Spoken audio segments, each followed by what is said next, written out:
The recently retired Special Forces officer was just trying to bail out his brother in jail, but the next thing he knows, he's being run over by local cops who aren't even trying to apologize. Two cops indiscriminately claim Carter's bike was stolen and try to arrest him for it, but after checking his ID, Carter was found to have no criminal record. But the officers wouldn't stop there, so they searched his bag and found $36,000. The pile of money instantly intrigued the officers, who wondered why Carter was carrying so much cash. Carter said it was for his brother's bail, but after a few moments, they decided the money was stolen and wanted to confiscate it. Despite Carter's defense that the money was from working at the restaurant and cashing in his shares, and providing the restaurant's address for them to investigate, it didn't help. They're determined to hold the money, and if the investigation confirms that it's stolen or that he's suspected of felony evasion and conspiracy, they'll arrest him along with it. But before we do that, I'm gonna give you a traffic violation. Carter chose to compromise his power because right now, it was his brother who mattered. What the two officers never realized was that the gears of their fate and that of the police department would begin to turn because they'd messed with the wrong person. Key to saving his brother's life was to get him out of jail. But when he arrived at the courthouse, they didn't care about him.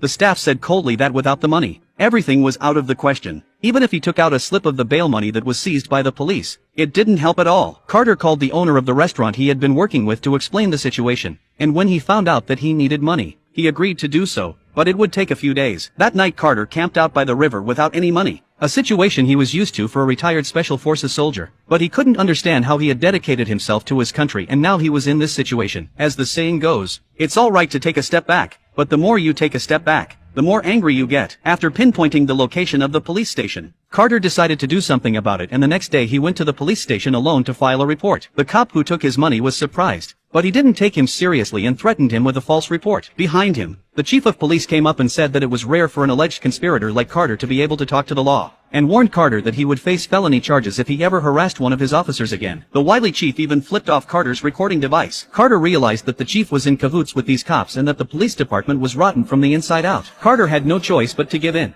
saying that he would only take $10,000 to save his brother and give them the rest. Seeing that his goal was accomplished, the commissioner said that Carter could see his brother tomorrow morning at 9 a.m. What Carter didn't know was that it was all a setup. When Carter arrived the next day, not only did the commissioner fail to keep his promise, but he transferred his brother to the state penitentiary ahead of schedule. The commissioner said it was because Carter was 3 minutes late. The commissioner's comment left Carter with no choice but to waste time because the prison to which he was being transferred was occupied by his brother's sworn enemy, and if they met, it would be a fatal encounter. Carter quickly catches up with his brother and tells him to keep a low profile and he'll get him out on bail as soon as possible. What they didn't know was that after that conversation, the two brothers would be separated from each other. Carter came back and rushed to call the owner of the restaurant to fulfill his promise, but did not realize that the cunning director had already sent people to seize his restaurant and frozen his account, and now even the staff cannot be paid wages. Carter also finally realized that the director of the original Pretend to agree to visit his brother, but in order to buy them time to investigate their own. The director of the series of unscrupulous evil deeds to further drive Carter into a desperate situation, and Carter Wilde is not a person who will be slaughtered because he is the strongest veteran of the military.